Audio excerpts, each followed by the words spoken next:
Hello, this is Brian, and for the next hour, I'll be reading from the March 24th issue of the Toronto Star on the Niagara Frontier radio reading service.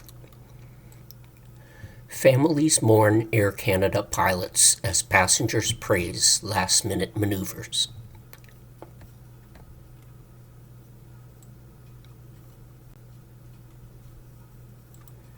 Canadian families are mourning the loss of two young pilots killed in a devastating runway collision at LaGuardia Airport in New York, as passengers on Monday praised the pair's last act as potentially life-saving.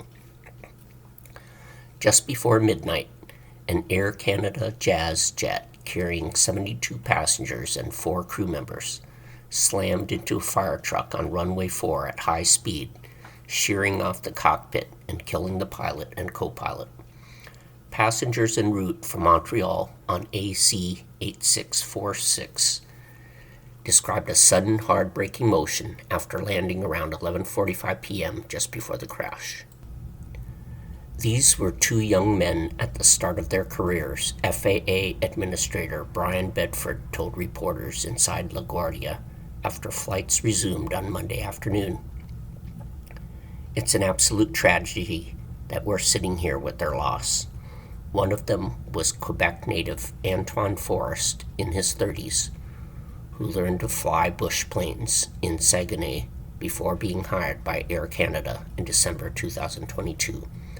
The other pilot was Mackenzie Gunther, who joined Air Canada Jazz after graduating from Seneca College's Aviation Technology program in 2023. Gunther was the first officer on the flight, according to a statement from the college released Monday. "This is tragic news for our community," the statement reads. "Seneca sends our deepest condolences to Mr. Gunther's family and friends, to his former colleagues and professors. He will be deeply missed." Flags at Seneca's campuses will be flown at half-mast on Tuesday. The United States National Transportation Safety Board continued to investigate Monday, with investigators pictured surveilling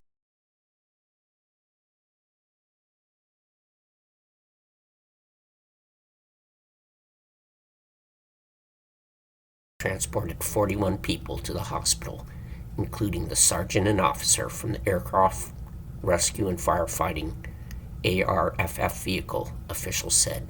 But earlier Monday, 32 people had already been released. The Port Authority identified the two people in the fire truck as Sergeant Michael Orcio and Officer Adrian Baez. They suffered injuries not believed to be life-threatening, Catherine Garcia, Executive Director of the Port Authority of New York and New Jersey, said. One was expected to be released Monday, while the other will stay in the hospital for observation, she said. "I messed up.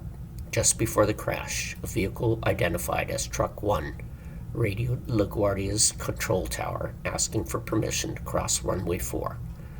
The fire truck was headed toward a United Airlines flight on another runway that had aborted takeoff, the FAA told reporters during an afternoon news conference. CBS News reported that an odor had been detected in the cabin and some flight attendants felt ill.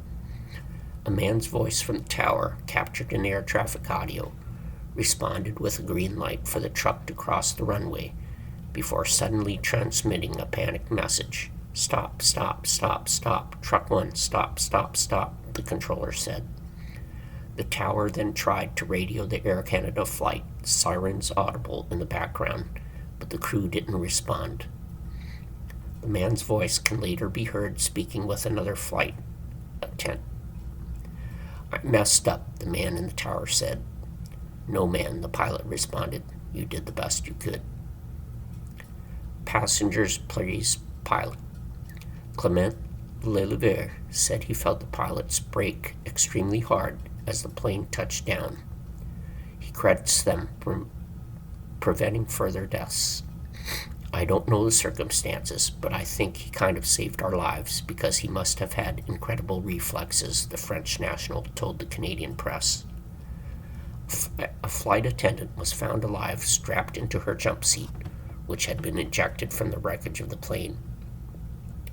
TVA News identified her as Solange Tremblay, who suffered multiple fractures, including a broken leg that required surgery, her daughter Sarah Lepine told the outlet. It's a complete miracle, Lepine said. At the moment of impact, her seat was ejected more than 100 meters from the plane. They found her, and she was still strapped into her seat. She had a guardian angel watching over her. It could have been much worse. Passenger Rebecca LeCurry also recalled the sudden braking before a loud boom. Everybody just jolted out of their seats. People hit their heads. People were bleeding, LeCurry told News 12 Long Island, a station where she once worked before becoming a nurse. LeCurry, who said she helped open the emergency exit door, recalled passengers helping each other slide down a wing to get out. I'm just happy to be alive, said LeCurry, who had gone to Montreal for a cousin's baby shower. I would have never pictured a 1-hour flight that I've done countless times ending like this.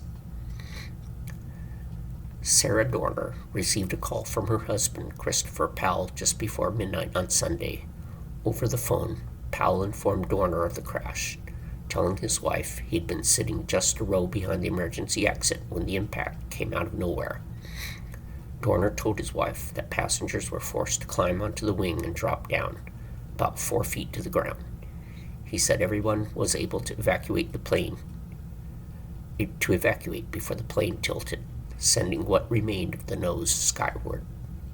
He's got a bit of a black eye, but all things considered, we're okay with that, Dorner told the Star on Monday. Pilot had lifelong love affair with planes. Antoine Forrest was 16 when he first took to the skies. His great-aunt Jeanette Gagnier told the Star. Antoine and his younger brother, who grew up in Côte-du-Lac, Quebec, southwest of Montreal on the northern bank of the St. Lawrence River, would spend the summers with Gagnier and her husband in Hawkesbury, just across the border in Ontario. The boys considered Gagnier the grandmother. She is listed as such on Forrest's Facebook page. Her son knew how much she loved the boys, driving for over an hour from Manotick on Monday to deliver the terrible news. Forrest, a first officer at Air Canada Express, had been co-piloting the jet that crashed at LaGuardia. It's a very bad day for me, Gagnier said by phone from her home. Growing up, if the boys weren't already over at her place, they were calling Gagnier from home where they lived with their mother, Gagnier's niece. After school, they would call me, she remembered. Mammy, can you tell me what to do with Mario Brothers? In the summer, she would pick the boys up to stay over with her and her husband. They would fish mostly. At night, they'd cozy up to watch TV together. When it was time for bed, her husband would tell them to brush their teeth and lie down. But Antoine, she said, would always end up cuddled up with her. In grade 11, Forrest asked if he could stay with Gagnier to go to school and learn more English to improve his chances at a career as a pilot. He spent 1 year with them and improved his second language quickly. He started out flying smaller bush planes seasonally for Air Saguenay in June 2018, like the Havilland, Canada, Beaver, and Otter, according to his LinkedIn profile, before graduating to twin-engine planes for Saguenay, Quebec-based Exact Air until 2022. Since December of that year, he listed himself as a first officer for Jazz Aviation, flying Air Canada Express out of Montreal. He was always taking courses and flying. He never stopped, Gagnier said. He flew his first plane when he was 16 years old. Crash comes during U.S. shutdown. NTSB chairwoman Jennifer Homendy spoke with reporters Monday night, saying they still had a lot of data to verify, including how air traffic control was staffed and the backgrounds of the pilots, as well as the status of the plane system at the time of landing. Homendy confirmed that the flight data recorder and cockpit voice recorder had both been recovered by drilling a hole in the roof of the aircraft. Those devices had been driven back to NTSB headquarters in Washington for analysis, and the chair said they expected to be able to provide more information on Tuesday. She described a chaotic scene on the tarmac with a lot of debris, cautioning their investigation would take some time. Homendy also noted a government shutdown that has caused massive airport disruptions, also tripped up their team on Monday, with one of their specialists caught in a TSA line for hours trying to get to New York. The partial shutdown of the U.S. government has seen air traffic controllers forced to work without pay for more than a month, long lines at airports across the U.S., and frustration among travelers since it was put in place February 14th. On Monday, an article in The Atlantic opined that America's commercial aviation system was near collapse. But U.S. Secretary of Transportation Sean Duffy, speaking at a press conference at LaGuardia, assured the public that the airport was very well staffed, employing 33 of a target 37 controllers and 7 in training. Duffy stopped short of discussing staffing Sunday night when the collision happened, saying that information was under investigation by the safety board. He did dismiss reports the man heard on the tower audio was the lone staffer in the tower at the time, calling the rumor inaccurate. New York officials offered condolences to the pilots' families on Monday. Governor Kathy Hochul noted it was the most significant aviation disaster in New York's history in exactly 30 years.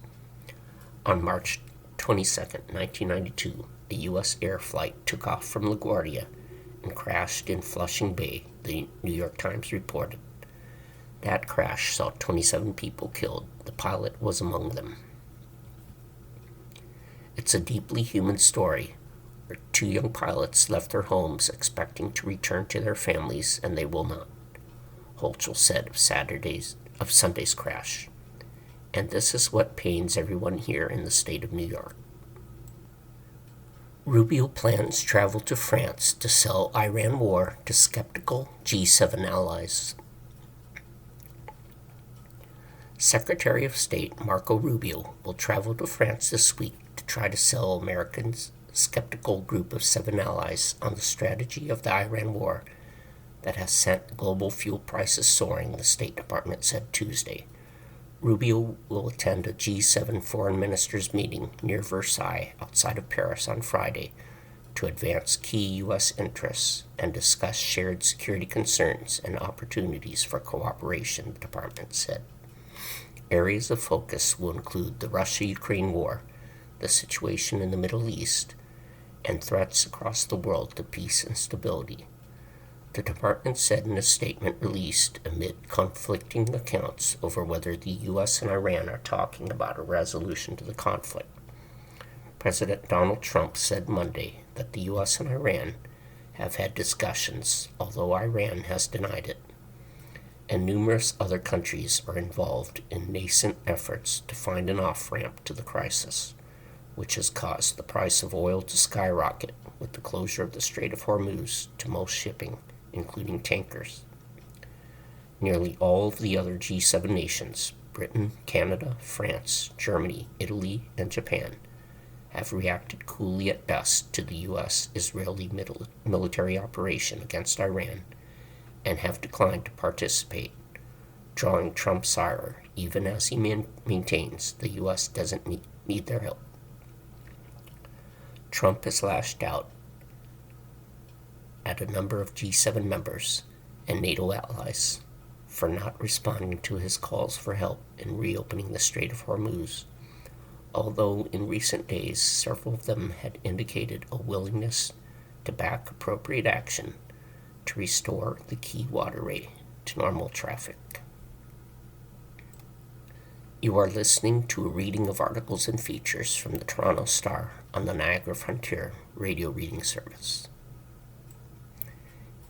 Airstrikes batter Iran as it attacks Israel and Gulf states, while diplomatic efforts gather pace. Airstrikes battered Iran, and Iranian missiles and drones targeted Israel's Tel Aviv and sites across the Mideast on Tuesday, even as President Donald Trump said the United States was in talks with the Islamic Republic to end the war. With thousands more U.S. Marines on their way to the Gulf, both sides firing barrages, and Iran denying any negotiations are taking place, the war's tempo remained high a day after Trump delayed his self-imposed deadline for Iran to reopen the Strait of Hormuz. Tehran's chokehold on that crucial waterway has snarled international shipping, sent fuel prices skyrocketing, and threatened the world economy. Pakistan offered to host diplomatic talks, but Iran remained defiant, vowing to fight until complete victory. Any talks between the U.S. and Iran would face monumental challenges. Many of Washington's shifting list of objectives, particularly over Iran's ballistic missile and nuclear programs, remain difficult to achieve. Meanwhile, it's not clear who in Iran's government would have the authority to negotiate or be willing to, as Israel has vowed to continue taking out leaders after killing several. Iran remains highly suspicious of the United States, which twice under the Trump administration has attacked during high-level diplomatic talks, including with the February 28 strikes that started the current war. Pakistan says it is ready to host talks. Prime Minister Shehbaz Sharif wrote on X that Pakistan is ready to facilitate meaningful and conclusive talks to end the Iran war. The U.S. had agreed in principle to join talks in Pakistan, according to 3 Pakistani officials, 1 Egyptian official, and a Gulf diplomat, while mediators were still working to convince Iran. The Pakistani officials said the quiet diplomacy had grown more complicated since news of it leaked.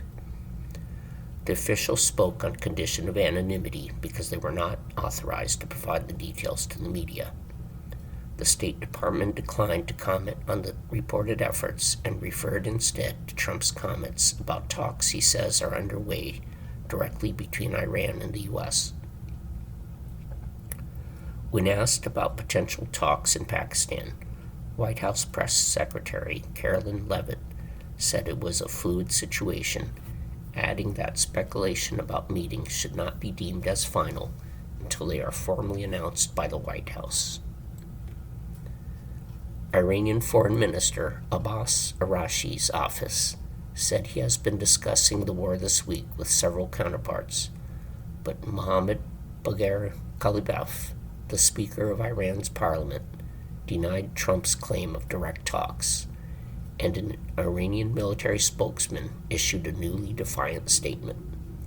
Iran's powerful armed forces are proud, victorious, and steadfast in defending Iran's integrity, and this path will continue until complete victory, Iranian state television quoted Major General Ali Abdullahi Ali-Abadi as saying Tuesday.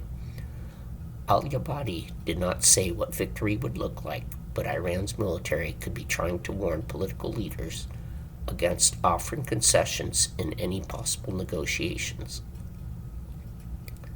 The Egyptian official said efforts are centered on trust building between the U.S. and Iran, with the aim of bringing about a pause in fighting. Israel is not involved. The official who is involved in the efforts said the priority is to prevent attacks on regional energy infrastructure and that they were working on a mechanism for Iran to reopen the Strait of Hormuz. Talk of negotiations briefly drove down oil prices and boosted stocks, but that respite was short-lived, with the price of Brent crude, the international standard, nudging back over $100 a barrel Tuesday, up nearly 40% since the war started. Iran hits Israel and Gulf neighbors, while Israel attacks Beirut. Israel said it carried out an extensive series of strikes on Iranian production sites without providing more information. In Tehran, a massive blast was heard in northern neighborhoods and another in the city center. Iran also fired at least 10 waves of missiles at Israel, and first responders said 3 people were wounded in southern Israel, and 4 others suffered minor wounds in Tel Aviv. A Moroccan civilian contractor with the United Arab Emirates Armed Forces was killed in Bahrain in an Iranian attack, the UAE Defense Ministry said. In Kuwait, power lines were hit by air defense shrapnel, causing partial electricity outages for several hours. Saudi Arabia said it destroyed Iranian drones targeting its oil-rich eastern province. Israel pounded Beirut's southern suburbs, saying that it was targeting infrastructure used by the Iran-linked Hezbollah militant group. A strike on a residential apartment southeast of the Lebanese capital killed at least 3 people, including a 3-year-old girl, according to the Lebanese Health Ministry. Another 5 people were killed in the south. Meanwhile, Lebanon declared Iran's ambassador persona non grata and ordered him to leave by Sunday. Iranian flights have been banned from landing in Lebanon out of fear that they would carry weapons or funding for Hezbollah, and some top Lebanese government officials have accused Iran of dragging Lebanon into another war with Israel. Authorities say Israeli strikes have killed more than 1,000 people in Lebanon and displaced more than 1 million. Iran's death toll has surpassed 1,500, its health ministry has said. In Israel, 15 people have been killed. At least 13 U.S. military members have been killed, along with more than a dozen civilians in the occupied West Bank and Gulf Arab states. Marines are on the way to the Persian Gulf. Trump's announcement came as thousands of Marines headed to the region, raising speculation the U.S. may try to seize Karg Island, which is vital to Iran's oil network. The U.S. bombed the Persian Gulf island more than a week ago, hitting its defenses but saying it had left oil infrastructure intact. Iran has threatened to mine the Gulf if the U.S. appears to be on the verge of landing troops. Trump said he would hold off on a threat to bomb Iran's power stations while talks unfold, a delay that could be aimed at buying time for the Marines to arrive, the New York-based think tank, the Salfin Center, wrote in an analysis. However, the center also noted that Trump could be actively seeking an off-ramp. Trump has said he has no plans to send ground forces into Iran, but has not ruled it out. Israel has suggested its ground forces could participate in the war. U.S. stocks swing between losses and gains on uncertainty about how long the war with Iran will last. The U.S. stock market is swinging between losses and gains Tuesday as uncertainty continues about how long the war with Iran will last. The S&P 500 initially dropped 0.8% in the morning and erased much of its surge from Monday, but it trimmed that loss by afternoon trading and was down 0.1% as of 12:50 p.m. Eastern Time. The Dow Jones Industrial Average added 86 points, or 0.2%, while the Nasdaq Composite fell 0.5%. Markets have been on a roller coaster since President Donald Trump raised hopes that the war with Iran could end soon when he said Monday that the United States and Iran held productive talks regarding a complete and total resolution of our hostilities in the Middle East. His announcement, which came just before Wall Street opened for trading, caused financial markets worldwide to flip immediately.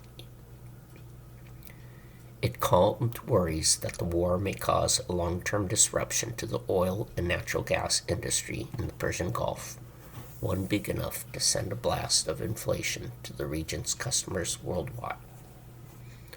But the market got both encouraging and discouraging signals about the war on Tuesday. On one side, attacks continued in the Middle East after Iran denied having direct talks with the United States. On the other, Pakistan's Prime Minister Shahbaz Sharif wrote on X that his country is ready to facilitate meaningful and conclusive talks to end the Iran war. After all that, the price for a barrel of Brent crude oil rose 3.9% to $103.82, a day after slumping more than 10%. Benchmark U.S. crude rose 4.6% to $92.16 per barrel and clawed back some of its own 10.3% plunge from the day before. In the bond market, Treasury yields returned to rising and upped the pressure on financial markets worldwide. Higher yields make mortgages and other kinds of borrowing more expensive for households and for businesses, which slows the economy. They also hurt prices for all kinds of investments, from stocks to gold to cryptocurrencies.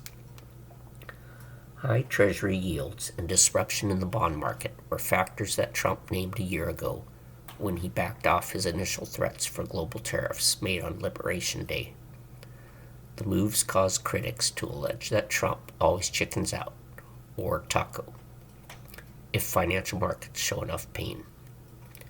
The yield on the 10-year Treasury rose to 4.37% from 4.34% late Monday, and from just 3.97% before the war.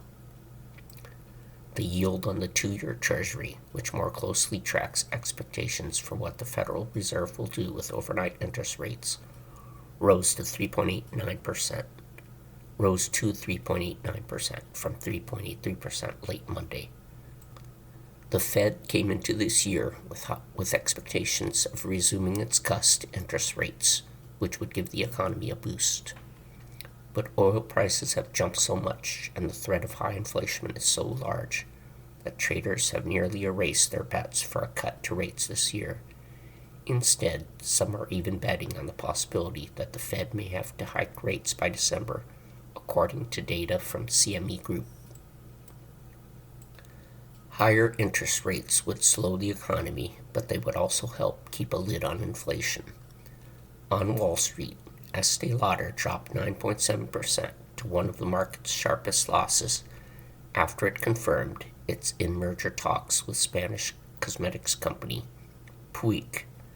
The potential deal could put such brands as MAC, Clinique, Charlotte Tilbury, and Apivita together under one company. Estee Lauder said no final decision had been made yet. On the winning side of Wall Street with Smithfield Foods, its stock rose 4.8% after the meat company reported stronger profit and revenue for the latest quarter than analysts expected. Stocks of oil-related companies also helped to lift the market after crude prices rebounded. ExxonMobil rallied 2.8%, and ConocoPhillips gained 2.3%.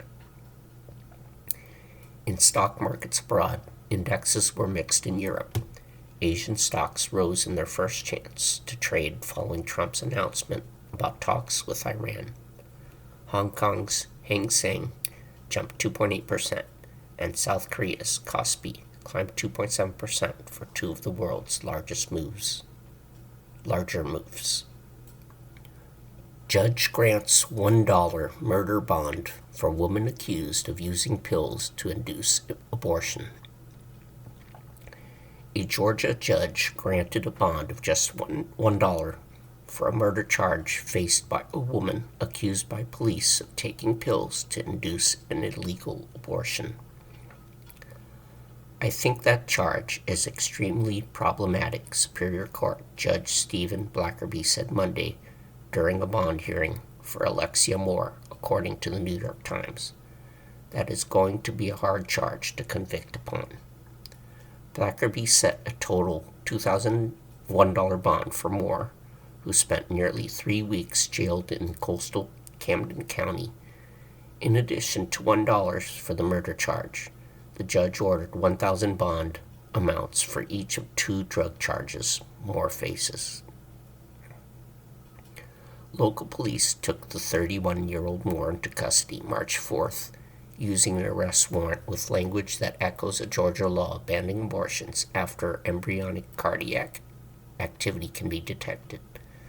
That's generally at about 6 weeks gestation before many women know they're pregnant. Moore's case is one of the first in Georgia of a woman being charged for terminating a pregnancy since the law was adopted in 2019. The judge's $1 bond raises questions about how a murder case against Moore might proceed. District Attorney Keith Higgins of the Brunswick Judicial Circuit didn't oppose the bond amount in court Monday and told the judge that police didn't consult his office before they charged Moore, according to reports by the New York Times and the Georgia News website, The Current. In order to send Moore to trial for murder, Higgins' office would first need to obtain an indictment from a grand jury. A person who answered the phone at Higgins' office Tuesday said he does not comment on pending cases. Online jail records show that Moore posted bond and was released Monday. She is being represented by attorneys from the Georgia Public Defender Council, which applauded the judge's decision.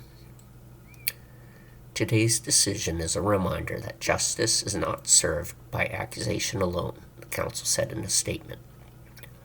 Our system works best when courts carefully weigh the facts, uphold constitutional protections, and safeguard the rights of every person who comes before them.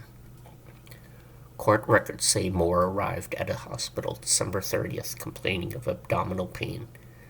She told medical workers that she had taken misoprostol, a drug used in medication abortions, and the opioid painkiller oxycodone, according to an arrest warrant obtained by police in Kingsland, about 100 miles south of Savannah.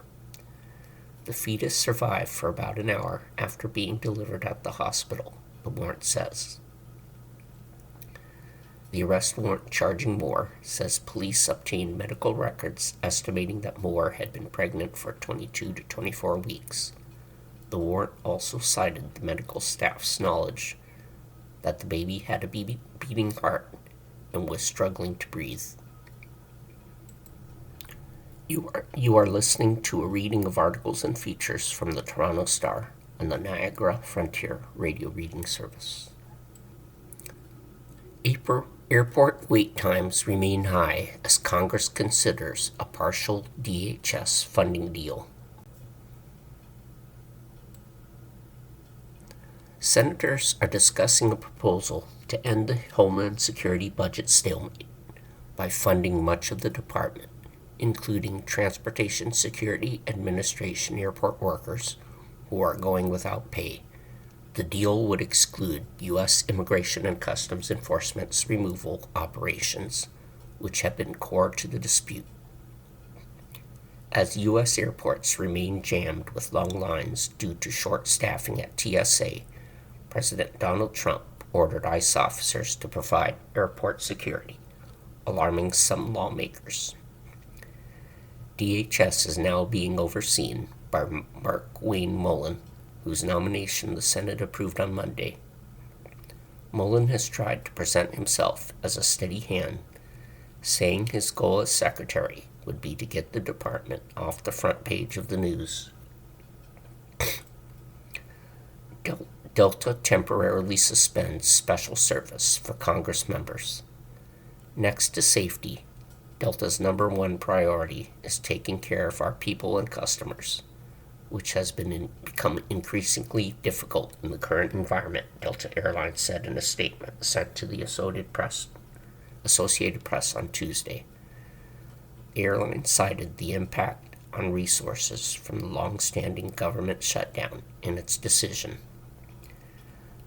Airlines' congressional services typically include airport escorts and red coat services. The suspension means that members of Congress who fly with Delta will be treated like other passengers based on their SkyMiles status, the company confirmed. Delta's Capital Desk reservations line remained open. The Atlanta Journal-Constitution first reported news of the service's suspension. ICE spotted helping with a security checkpoint in Chicago.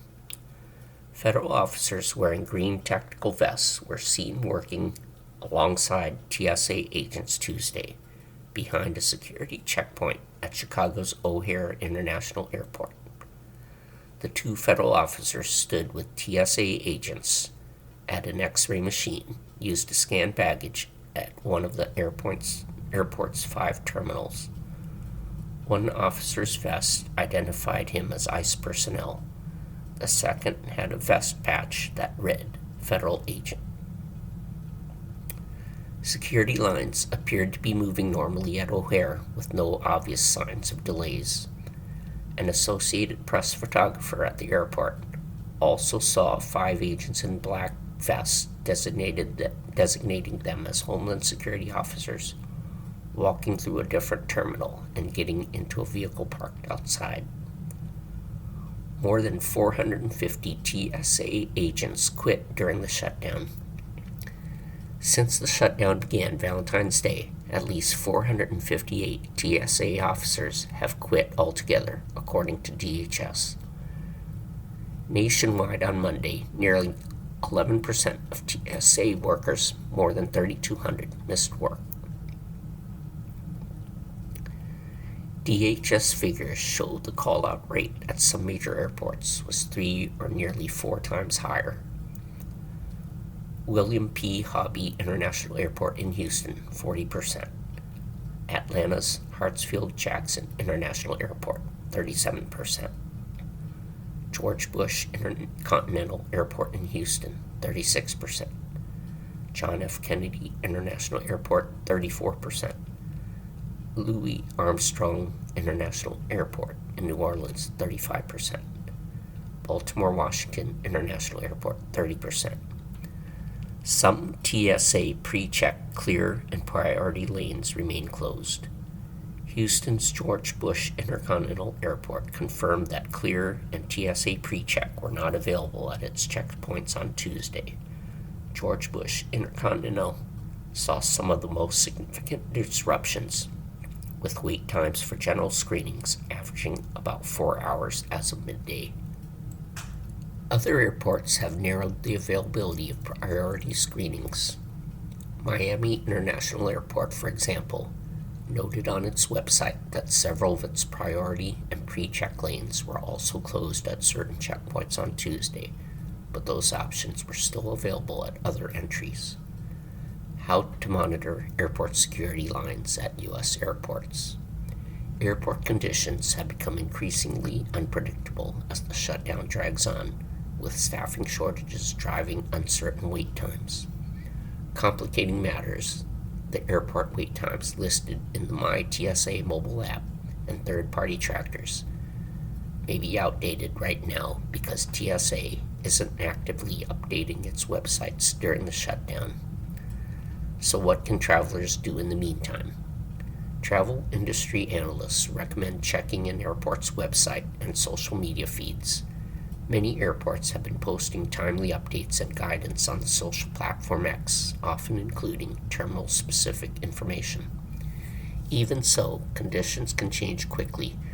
Travelers should check early and often, not just before leaving for the airport. Build extra buffer time into travel plans and have backup options in place, such as renting a car or flying out of nearby airports. Need to go? It might be risky to hold it at one Houston airport. Houston's George Bush Intercontinental Airport suggested travelers should find a bathroom before getting into security lines where the wait could last as long as 4 hours Tuesday.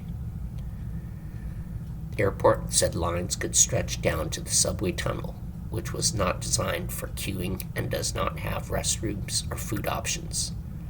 Faster security options, known as Clear and TSA PreCheck, were not available for travelers at Terminals A and E. People were moving slowly in at least 8 lines at times. LaGuardia and JFK travelers still can't see online wait times. Travelers headed to LaGuardia and John F. Kennedy airports in New York, as well as Newark Liberty International in neighboring New Jersey, still couldn't check online TSA wait times before Tuesday morning. All 3 airports said this week that they had temporarily suspended the live security wait times they typically provide on their websites due to rapid changes in passenger volumes and TSA staffing. Beyond TSA waits, LaGuardia saw additional delays and cancellations after it temporarily shut down following Sunday night's fatal collision between an Air Canada jet and a fire truck on the airport's runway. Please allow for significantly more time and check with your airline for the current status of your flight, airport wrote on social media Monday. TSA call-outs rates climbed over the weekend. Nationwide on Sunday, 11.8% of TSA agents missed work, the highest rate of the shutdown so far, with over 3,450 officers calling out, according to DHS. More than 400 officers have quit during the shutdown, the department said. Some have accused the government of using TSA workers as pawns in the ongoing budget fight, and aviation unions have raised additional safety concerns in light of the Trump administration's deployment of ICE officers. What's being floated in the current DHS funding proposal? ICE's Homeland Security investigations would be funded, as well as Customs and Border Protection, but with new guardrails to position officers from those divisions in their traditional roles, rather than as they have been used more recently in immigration roundups. It would also include immigration operations changes that Democrats have demanded, including mandating officers to wear body cameras and identification. Since so much of ICE is already funded through Trump's big tax breaks bill, and immigration officers are still receiving paychecks during the partial government shutdown, senators said the new restraints also would be imposed on operations that rely on that funding source. LaGuardia collision investigator was delayed by long TSA line. A National Transportation Safety Board specialist who was trying to get to New York's LaGuardia Airport to help investigate a deadly collision between an Air Canada jet and a fire truck ran into wider airport delays on Monday. The air traffic control specialist who was flying from Houston was in line with TSA for 3 hours, NTSB Chair Jennifer Homendy said during a news conference Monday evening. The NTSB called officials there to beg to get her through, Homendy said. When did DHS funding lapse? Routine funding for the department has lapsed since February 14th, leading to long waits at U.S. airports as Transportation Security Administration agents call out rather than work without pay. Democrats are demanding that the Trump administration make changes in immigration enforcement operations following the deaths of 2 U.S. citizens during protests this year in Minneapolis. Trump has refused the latest proposal and talks have stalled. Some airports are still asking travelers to arrive hours before their flights. A day after the Trump administration began deploying federal immigration officers at some airports' security checkpoints, long lines and hours-long waits persisted. Houston's George Bush Intercontinental Airport said wait times at standard security checkpoints ranged from 3.5 to 4 hours Tuesday morning. Meanwhile, Atlanta's Hartsfield-Jackson International urged travelers to allow at least 4 hours for both domestic and international screenings. Baltimore-Washington International advised passengers to arrive 3 hours before their flights, noting that while wait times were currently minimal, that could change. After weeks of missed paychecks, many TSA agents have called in sick or even quit their jobs under the financial strain. That's forced some airports to close checkpoints at times, with wait times swinging dramatically. Some airports are reporting shorter wait times, including Los Angeles International and Detroit Metro Airport, whose online trackers showed average waits of just several minutes early Tuesday. Is it unusual for immigration agents to be at airports? Federal law enforcement officers are a routine presence at international airports. Customs and Border Protection officers screen arriving passengers, and Homeland Security investigations agents conduct criminal inquiries tied to cross-border activity, but immigration agents are rarely visible at TSA checkpoints, the front line of domestic air travel. Where have federal immigration agents been spotted? On Monday, Associated Press journalists observed ICE officers and agents patrolling terminals and lingering near long lines of passengers at Hartsfield Jackson Atlanta International, John F. Kennedy International in New York, Newark Liberty International in New Jersey, George Bush Intercontinental in Houston, and Louis Armstrong International outside New Orleans. A handful of other airports, including Phoenix's Sky Harbor International, also confirmed ICE would be on site. Chicago Mayor Brandon Johnson said his office was monitoring the deployment of federal officers at O'Hare International. House Senate leaders are describing the negotiations. All I can say is that the discussions have been very positive and productive and hopefully headed in the right direction, said Senate Majority Leader John Thune, Republican, South Dakota. Senate Democratic Leader Chuck Schumer told reporters late in the evening both sides are working in a serious way. Senators consider a deal to fund Homeland Security, but not ICE enforcement, as airport lines snarl. Senators are discussing a proposal to end the Homeland Security budget stalemate by funding much of the department, including Transportation Security Administration, airport workers who are going without pay, but excluding ICE's enforcement and removal operations, which have been core to the dispute. The potential breakthrough came after a group of Republican senators headed to the White House late Monday to meet with President Donald Trump. Senators said they expected the negotiators to work through the night, hammering out the details and present written proposals for both parties to discuss Tuesday at their weekly caucus lunches. You are listening to a reading of articles and features from the Toronto Star on the Niagara Frontier Radio Reading Service. Russia fires nearly 400 drones at Ukraine with signs its spring offensive has started.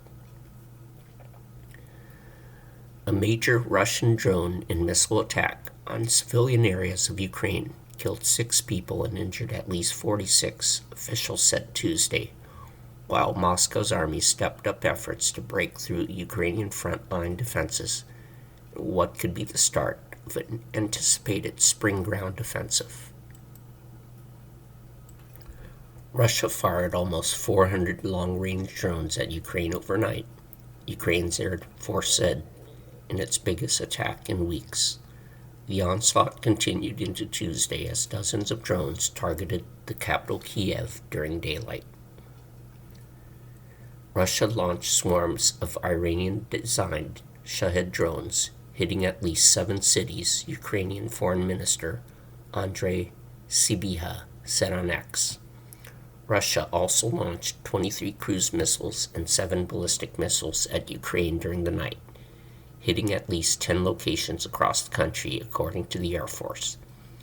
Daytime strikes injured 13 people, including 3 children, in the central Ukraine city of Dnipro, and another daylight attack hit an apartment block in the center of the western city of Lviv near the Polish border, where 13 people were injured, regional officials said.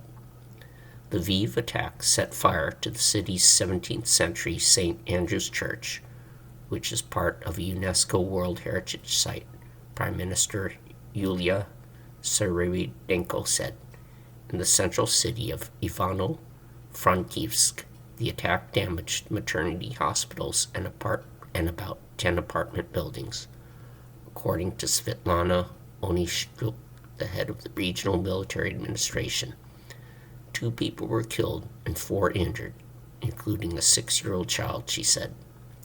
Ukrainian civilians have endured relentless barrages since Russia launched a full-scale invasion of its neighbor more than 4 years ago.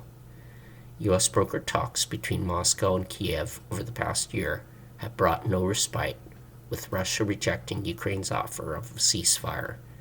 And in recent weeks, the Iran war has diverted international attention from Ukraine's plight. Russia intensifies frontline attacks on the roughly 750-mile front line snaking along eastern and southern parts of Ukraine. The short-handed defenders have been bracing for a new offensive by Russia's bigger army as the weather improves. The commander-in-chief of Ukraine's armed forces, General Alexander Syrsky, said Russian troops have in recent days made simultaneous attempts to break through defensive lines in several strategic areas. Fierce fighting unfolded along the entire line of contact, Syrsky said Monday on the Telegram messaging app, with Russia launching 619 attacks in 4 days.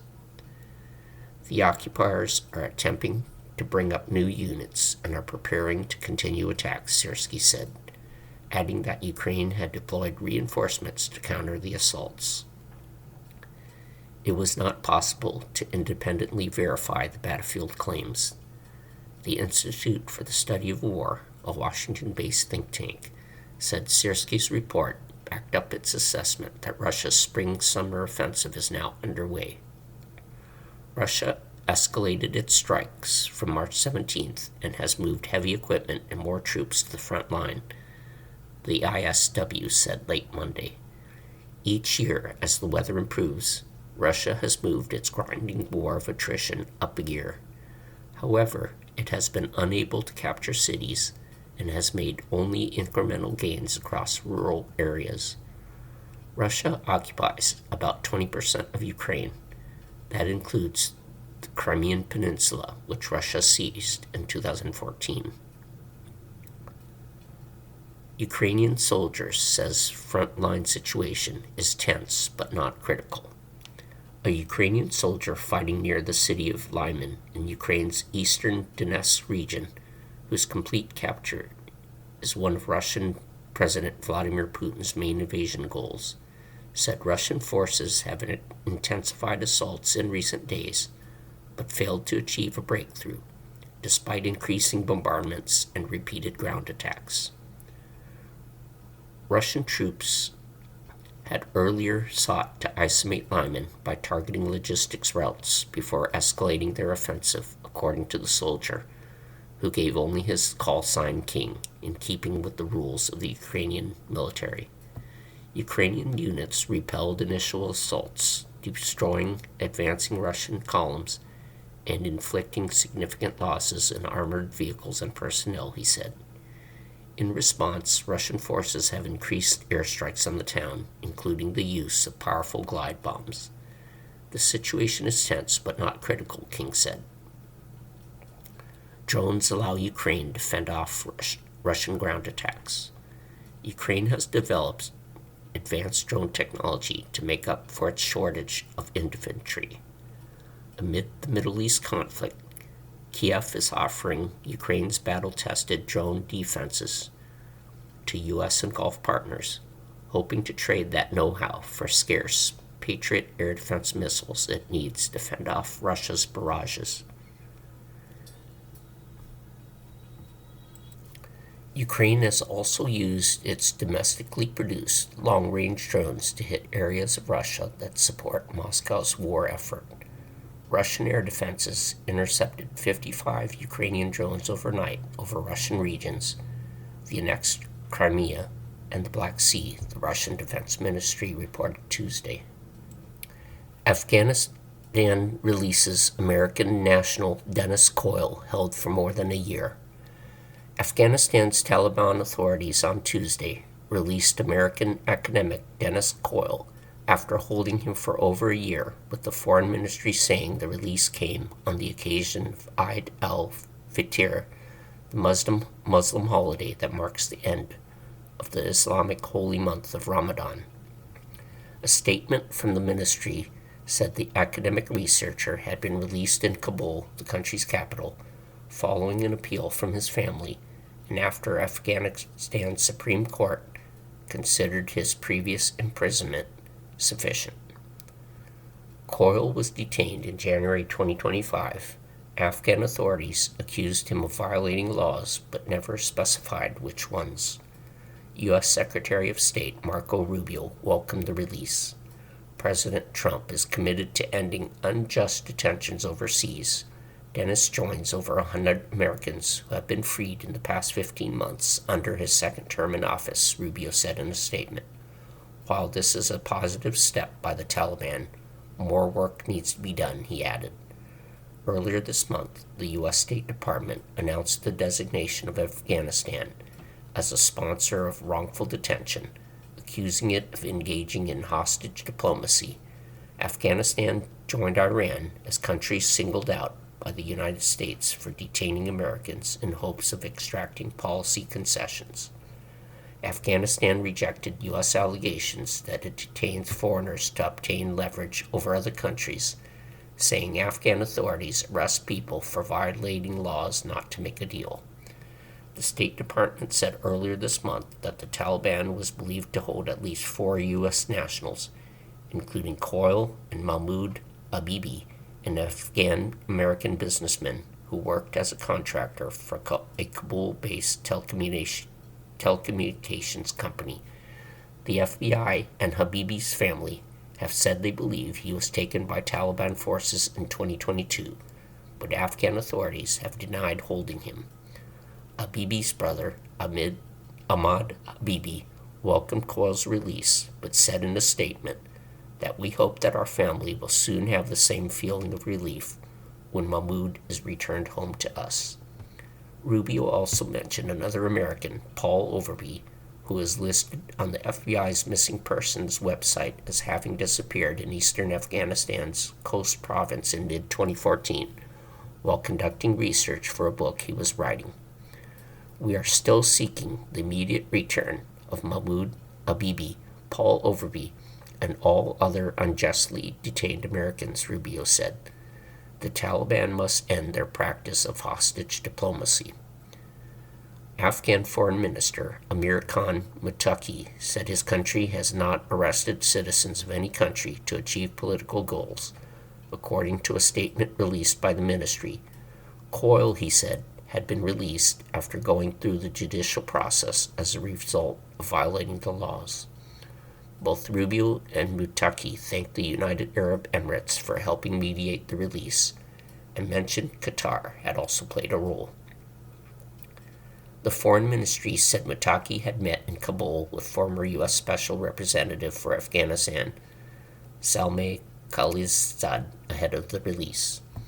Afghanistan released Khoil based on humanitarian sympathy and goodwill, and believes that such steps can further strengthen the atmosphere of trust between countries, the Foreign Ministry said in its statement, adding that Kabul also expresses the hope that both countries will find solutions to the remaining problems through understanding and constructive dialogue in the future. The Taliban seized power in Afghanistan in 2021 in the wake of the chaotic withdrawal of U.S. troops, nearly 20 years after they were ousted from power in a U.S.-led invasion following the 9/11 attacks in the United States. You've been listening to a reading of articles and features from the March 24th issue of the Toronto Star. Your reader has been Brian. Thank you for listening.